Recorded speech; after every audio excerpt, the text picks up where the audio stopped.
Olá! Na aula de hoje nós falaremos sobre Machado de Assis.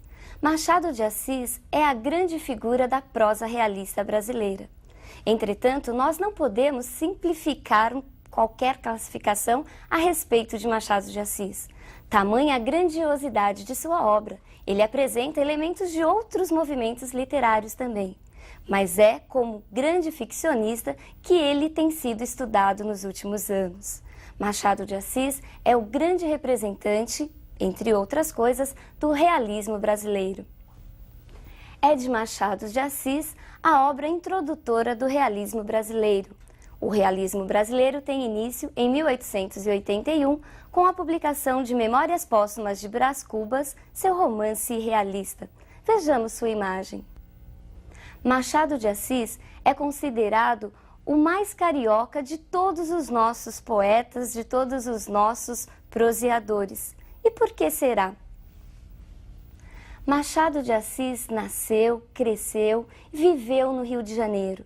E era das cenas cariocas que ele tirava inspiração para suas grandes obras. Vejamos essas imagens, vejamos algumas cenas da sociedade da cidade do Rio de Janeiro na época de Machado de Assis. Nessas imagens, nós vemos importantes ruas do Rio de Janeiro do final do século XIX. A Rua do Ouvidor era o ponto de encontro da alta sociedade nessa época. Ali, as pessoas que tinham um poder econômico mais abastado buscavam, entre outras coisas, fazer compras de produtos importados e passavam grande parte da tarde nos cafés e nas famosas confeitarias. A produção literária de Machado de Assis é muito vasta, é muito grande. Ele escreveu em quase todos os gêneros literários conhecidos na época. Vejamos os principais gêneros literários utilizados por Machado de Assis. Ele se dedicou ao teatro, à crônica, à crítica literária, à poesia, ao conto e aos romances convencionais e realistas. No teatro, na crônica e na crítica literária, Machado de Assis não se destacou muito. Ele ficou entre os autores, entre os escritores de seu tempo. Enquanto crítico literário, é interessante notarmos que ele chega até a criticar, a fazer comentários sobre a obra O Primo Basílio de Eça de Queiroz. Mas é como crítico da sua própria obra que Machado de Assis se destaca. Já no conto, no romance e na poesia é que Machado de Assis começa a se destacar. Na poesia, nem tanto, porque ele ainda apresenta certas características ligadas ao parnasianismo. Entretanto, no conto e no romance, nós encontramos a grande faceta, a grande inovação de Machado de Assis. Nos seus contos, ele tratava basicamente de temas relacionados entre a contradição, ser e aparência, entre o moralismo, a loucura, a sanidade. Essas questões volta e meia permeavam seus contos. Entre os principais contos estão O Alienista, O Espelho e A Causa Secreta. Já nos seus romances, sobre seus romances, é importante fazermos uma observação. Alguns estudiosos chegam a afirmar que Machado de Assis apresenta duas fases. Uma fase em que aparecem os romances românticos e uma fase em que aparecem os romances realistas. A melhor denominação para esses romances tidos como românticos é romance convencional. E por que convencional? Porque, embora apresentassem características românticas, essas características não eram não eram o exemplo daquele movimento. Elas já apresentavam leves insinuações do que nós iríamos encontrar nos romances realistas. Vejamos agora um de seus sonetos mais famosos. É um soneto intitulado A Carolina, em que ele escreve em homenagem à sua esposa falecida. A Carolina. Querida, ao pé do leito derradeiro, em que descansas dessa longa vida, aqui venho e virei, pobre querida, trazer-te o coração do companheiro. Pulsa-lhe aquele afeto verdadeiro, que a despeito de toda a humana lida, fez a nossa existência apetecida, e num recanto pôs o mundo inteiro.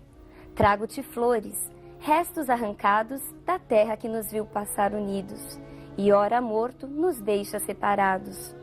Que eu, se tenho nos olhos malferidos, pensamentos de vida formulados, são pensamentos idos e vividos. Neste soneto, nós encontramos algumas características parnasianas, a preocupação com a rima, com a seleção vocabular, com palavras elaboradas e até o uso do próprio soneto, característica parnasiana. Vejamos as principais características de Machado de Assis. Como primeira e grande característica, nós temos a análise psicológica. Ao contrário dos outros romances, nós encontramos em Machado de Assis uma preocupação muito maior com o interior das personagens, com o seu aspecto psicológico. Não há em Machado de Assis uma grande preocupação com o enredo, com a ação. Enredo e ação só são importantes na medida em que servem para que o autor nos mostre, nos apresente as características das suas grandes personagens, principalmente suas personagens femininas, que trazem em si uma grande tensão, uma grande profundidade psicológica. Vejamos a próxima característica, a ironia. Todo mundo sempre diz que a grande característica de Machado de Assis é a ironia. E por que será que Machado de Assis é conhecido como um escritor irônico? Porque realmente ele o é. Ao longo de todos os seus livros, uma pinçadinha aqui, uma pinceladinha ali, essa ironia aparece. Um dos grandes exemplos dessa ironia nós encontramos no livro Memórias Póstumas de Brás Cubas, no trecho em que o próprio Brás Cubas, o narrador, nos fala do seu amor, do seu romance de adolescência com a Marcela. Ele chega a dizer que Marcela era amiga dos homens, dos meninos e amiga do dinheiro. Na realidade, a Marcela era uma prostituta de luxo.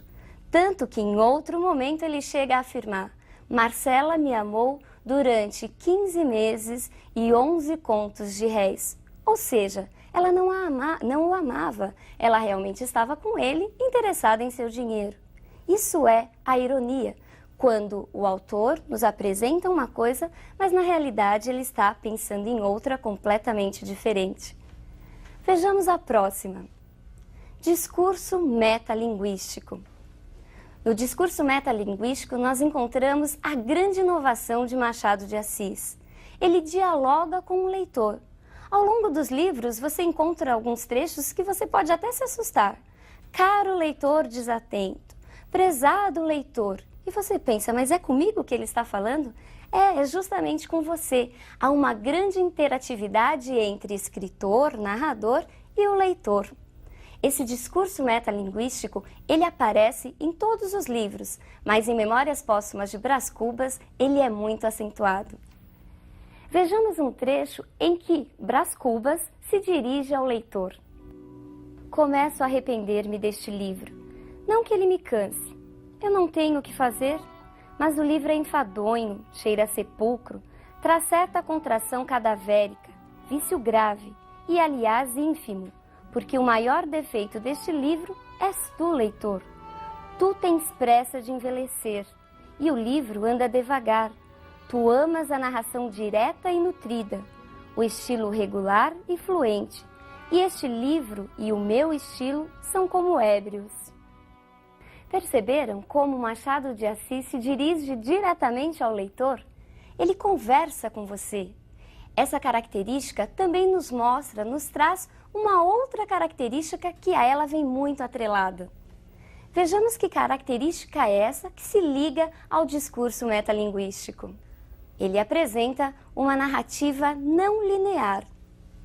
E o que vem a ser a não linearidade? Não há uma ordem cronológica das ações em seus livros. Ele não está preocupado com começo, meio e fim.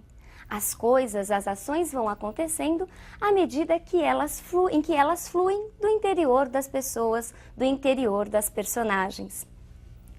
Vejamos uma próxima característica: o pessimismo. Machado de Assis também é conhecido como um autor pessimista. E esse pessimismo, ele é acentuado, ele aparece fortemente num livro. E mais uma vez, adivinhe que livro é esse? Memórias Póstumas de Brás Cubas. Vejamos agora um trecho do último capítulo deste livro, intitulado Das Negativas. Este último capítulo é todo de negativas. Não alcancei a celebridade do emplasto, não fui ministro, não fui califa, não conheci o casamento. Ao chegar a este outro lado do mistério, achei-me com um pequeno soldo, que é a derradeira negativa deste capítulo. Não tive filhos, não transmiti a nenhuma criatura o legado de nossa miséria. Vejamos agora as duas últimas características. A concisão vocabular e o universalismo. A concisão vocabular era o quê? Era a linguagem simples, palavras simples. Machado de Assis não usou muito adjetivos, ele procurava mesmo escrever com simplicidade. E a grande característica e última é o universalismo. Embora partindo da cidade do Rio de Janeiro, das suas personagens, ele abrange, ele extrapola para um plano universal. Suas obras poderiam ser escritas em qualquer tempo, elas são atemporais e poderiam se relacionar a qualquer sociedade. Ele fala do amor, do moralismo, do ser, do parecer, questões, temas universais. Vejamos agora seus principais romances realistas. Nós encontramos na trilogia realista Memórias Póstumas de Brás Cubas, Quincas Borba e Dom Casmurro. Já em Memórias Póstumas de Brás Cubas, seu primeiro romance realista, Machado de Assis começa a inovar, a romper com os modelos românticos vigentes até então. Vejamos agora o início do seu livro, a parte em que ele dedica a sua história. Ao verme que primeiro roeu as frias carnes do meu cadáver, dedico com saudosa lembrança estas memórias póstumas. Perceberam que diferente?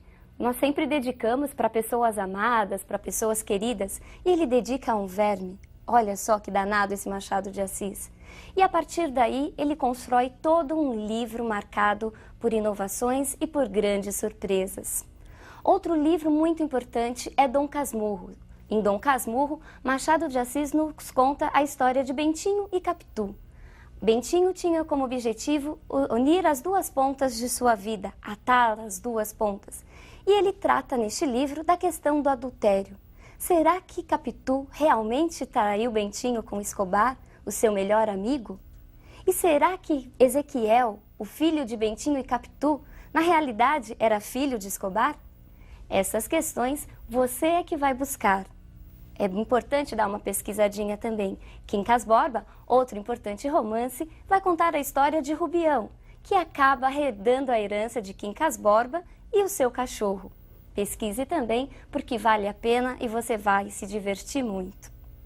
Por hoje é só, mas não se esqueça, falar em realismo brasileiro é falar na grande figura, no inigualável Machado de Assis. O autor irônico, o autor do pessimismo, o autor da metalinguagem. Um grande abraço e até a nossa próxima aula.